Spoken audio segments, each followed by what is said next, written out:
आज मैं वीडियो पुनः वैसे स्टूडेंट्स के लिए शूट करने जा रहा हूं जो स्टूडेंट अपनी पढ़ाई क्लास 12th में BA CB बोर्ड से कर रहे हैं। और आपको पता होना चाहिए कि आपके आने वाले इंग्लिश के एग्ज़ाम में कुछ क्वेश्चन सिनोनिम से भी रहते हैं। सिनोनिम का मतलब क्या है? सिनोनिम का मतलब है सिमिलर मीनिंग वाला वर्ड, जिसको आप पर्यायवाची भी कहते हैं। अगर देखा जाए तो इसमें मैं इसी की चर्चा करूँगा। अब मैं जरा आपको समझाता चलूँ कि यहाँ the synonym of kind is, kind का इसमें सिनोनिम क्या होगा? सॉफ्ट, क्रूएल, प्रेटी और ह्यूमन।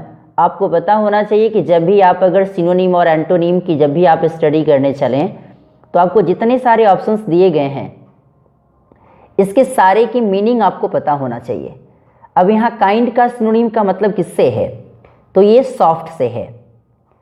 जैसा कि काइंड तो ऐसा ही उसकी मीनिंग के रूप में देखा है तो इसका ही मतलब सॉफ्ट से है, क्योंकि क्रूएल का मतलब होता है निर्दय, प्रेटी मतलब सुंदर और ह्यूमन मतलब तो समझते ही हैं, ह्यूमन मतलब होता है मानव। क्लियर? तो काइंड का सही रूप से अगर देखा जाए तो काइंड का सिनोनिम क्या होगा? Soft. Choose the correct synonym of deny. Deny मतलब इनकार करना।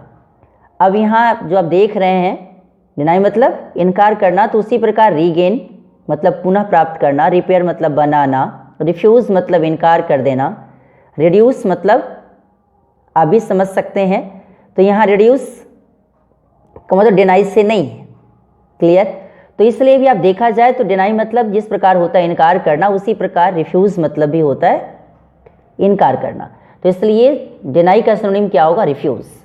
क्वेश्चन नंबर 3 कहता है क्या कि the synonyms of abandon is. अब यहाँ देखा जाए कि अबंडन, अबंडन मतलब क्या होता है? तो परित्याग करना या खाली करना या उसे त्याग देना। उसी प्रकार अगर देखा जाए तो यहाँ डेजर्ट का मतलब भी होता है त्याग कर देना, परित्याग कर देना। वैकेंट है, वैकेंट मतलब तो समझते ही हैं कि वैकेंट मतलब होता है खाली।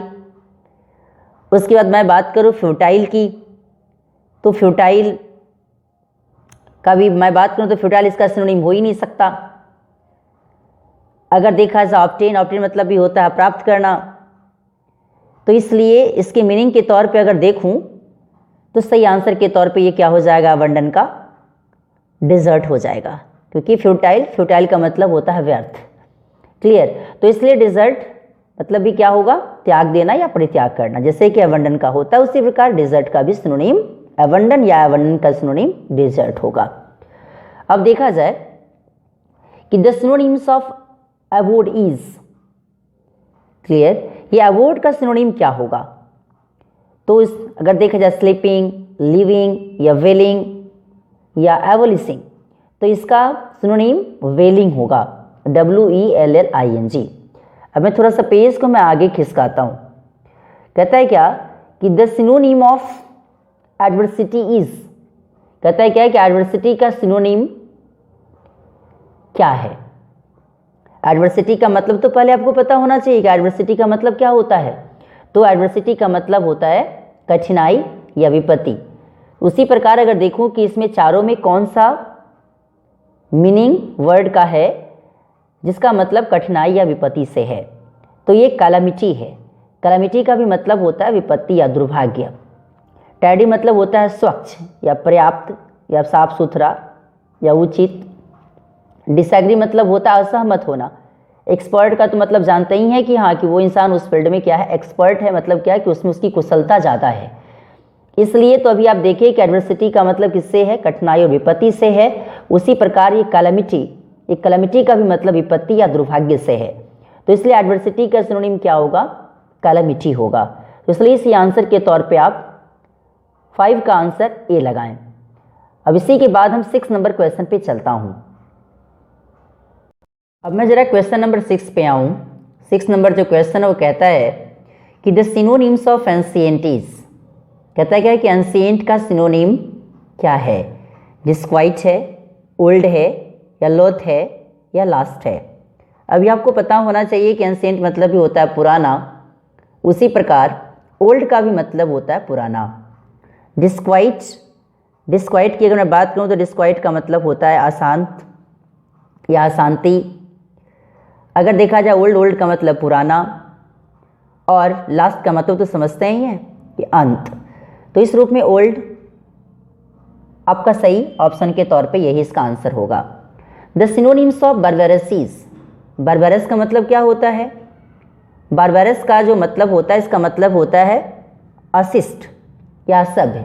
उसी प्रकार अनडेवलप, अनसिविलाइज्ड या वायलेंट या विगोरस। तो इस रूप में अनसिविलाइज्ड का भी मतलब होता है अशिष्ट या सभ्य। तो इस रूप में सही आंसर के तौर पे आप बी लगाएं। The synonyms of confess is, confess का मतलब होता है कबूल करना। तो ये कन्फेस का सिनोनिम क्या होगा इस चारों ऑप्शन में? कैंसिल, कंकर्ड, एक्सेप्ट या एग्री। तो अभी आपको पता होना चाहिए कैंसिल मतलब क्या है कि कैंसिल कर देना, कंकर्ड मतलब क्या कि सामंजस्य स्थापित करना, एक्सेप्ट मतलब क्या स्वीकार करना, एग्री मतलब सहमत होना। तो सही तौर पे एक्सेप्ट ही इसका सही आंसर के तौर पे आप इसको टिक लगाएं। क्वेश्चन नंबर 9 कहता है कि the synonyms of eternal is, eternal मतलब क्या? अनंत या अविनाशी, जो कभी न खत्म होने वाला हो। तो उसी रूप में अगर देखा जाए तो ऑप्शन नंबर 1 कहता है क्या? इनिफियल, इमोर्टल, परमानेंट, परफेक्ट। उसी प्रकार इटर्नल का सिनोनिम क्या होगा? इमोर्टल मतलब क्या?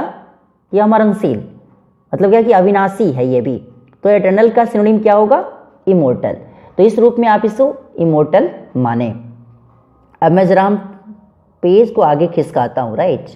चलिए जरा आप देखें कि क्वेश्चन नंबर 11 कहता है कि द सिनोनिम्स ऑफ फेलिसिटीज। अब फेलिसिटी का मतलब क्या है? फेलिसिटी का मतलब है उत्तम, क्लियर। तो इसका मतलब अगर देखा जाए फेलिसिटी का तो इसका सिनोनिम क्या होगा? हैप्पीनेस, लिविंगली या ब्लेस्ड या ब्लिस से है। तो यहाँ ब्लिस का भी मतलब किससे है? तो उत्तम से है। इसी का मतलब आप अगर देखेंगे डिक्शनरी में तो आपको मिलेगा आनंद मिलेगा, परमानंद मिलेगा, मोक्ष मिलेगा, ब्लिस का मतलब। तो यही रूप इसका फेलिसिटी का भी लगभग मीनिंग उसका यही देता है। तो इस रूप में फेलिसिटी का सिनोनिम क्या होगा? ब्लिस होगा। क्वेश्चन नंबर 12 कहता है क्या कि the synonyms of industrious is. अब ये इंडस्ट्रियस का मतलब क्या होता है? इंडस्ट्रियस का मतलब होता है परिश्रमी।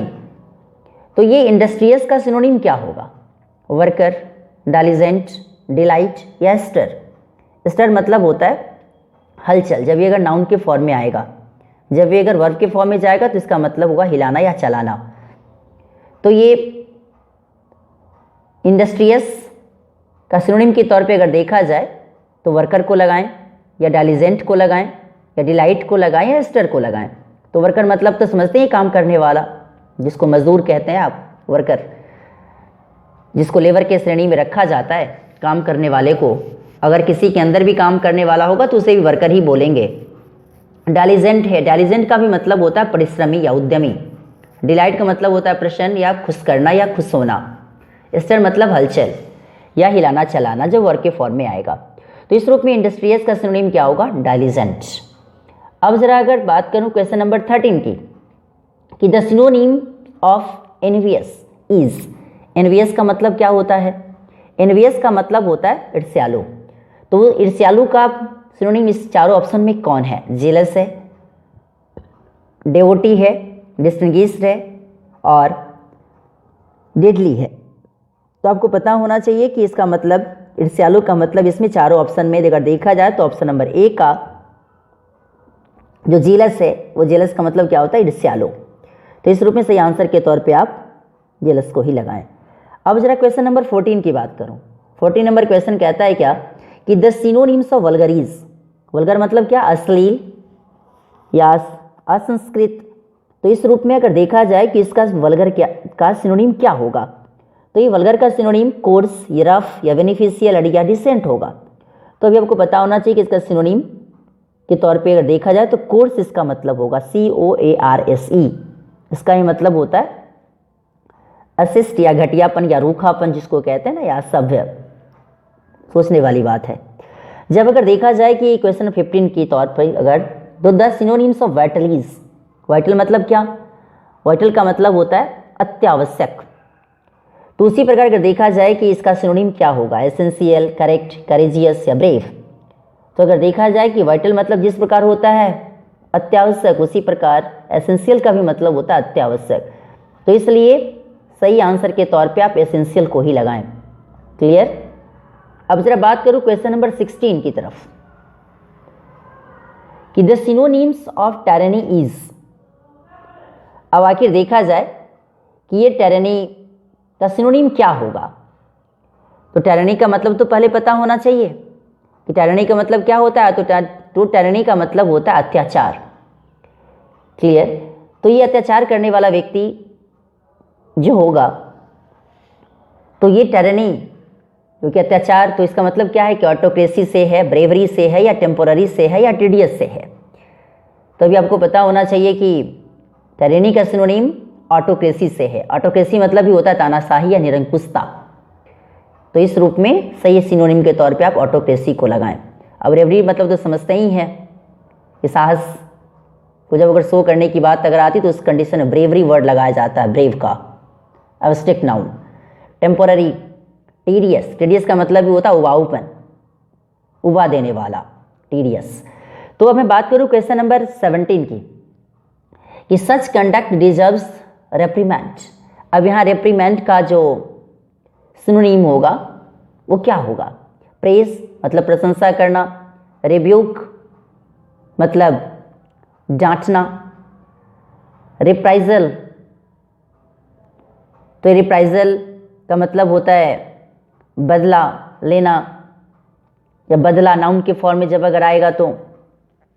और रिवार्ड का मतलब समझते ही हैं कि इसका मतलब होता है इनाम, जो आप काम करने के बदले में जो आपको मिलता है उसी को रिवार्ड कहते हैं। तो उसी प्रकार रिप्राइजल का मतलब क्या हो गया, बदला। तो यहाँ रिब्यूक का भी मतलब है डांटना से। जैसे कि अभी आप देख रहे हैं ना कि फटकार लगाना या डांट लगाना का मतलब जैसे रेप्रीमेंट से है, उसी प्रकार रिब्यूक का भी मतलब डांट लगाना या फटकार लगाना से है। तो इसलिए रेप्रीमेंट का जो सिनोनिम होगा वो क्या होगा, रिब्यूक होगा। और रिप्राइजल मतलब बदला, नाउन के फॉर्म में अगर देखा जाए तो। क्वेश्चन नंबर 18 कहता है कि the synonyms of annual is. Annual मतलब क्या, सालाना तो या वार्षिक। तो उसी रूप से अगर देखा जाए कि इसका सिनोनिम क्या होगा तो ऑलवेज, सेंचुरी, डेली या अर्ली। तो इस रूप में देखा जाए तो ईयरली मतलब भी होता है सालाना या वार्षिक। तो इस रूप में अगर लगाएंगे एनुअल का सिनोनिम तो ईयरली होगा। तो सही आंसर के तौर पे आप ईयरली लगाएं। Choose the correct synonym of fragrance. अब ये फ्रेग्रेंस का सही सिनोनिम को चूज करें। टेस्ट, अरोमा, साइट या टच। जैसे कि फ्रेग्रेंस मतलब होता है सुगंध, तो ये सुगंध का सिनोनिम इसमें क्या होगा, टेस्ट मतलब होता है चखना, अरोमा मतलब होता है सुगंध, साइट मतलब होता है दृश्य या नज़ारा, टच मतलब क्या, लगाव, या टच अगर जब वर्ब के फॉर्म में अगर आएगा तो इसका मतलब होगा छूना से। तो जिस प्रकार फ्रेग्रेंस मतलब सुगंध है उसी प्रकार अरोमा का भी मतलब सुगंध से है। तो इस रूप में सही आंसर के तौर पे सिनोनिम के फॉर्म में आप क्या लगाएंगे, अरोमा। किसके लिए, तो फ्रेग्रेंस के लिए। तो इस रूप में अभी आपने देखा कि 1 से लेके मैं 19 क्वेश्चन की चर्चा मैंने इस वीडियो में किया, जो कि बिल्कुल ये सारे क्वेश्चंस बेस्ड ऑन सिनोनिम्स पे थे। और ये वीडियो आपको कैसा लगा इसके बारे में लाइक, सब्सक्राइब एंड कमेंट करना ना भूलें, और इसे शेयर भी करें ताकि ज़्यादा से ज़्यादा बच्चा इसे देखकर कुछ सीख सके, समझ सके। Thanks a lot.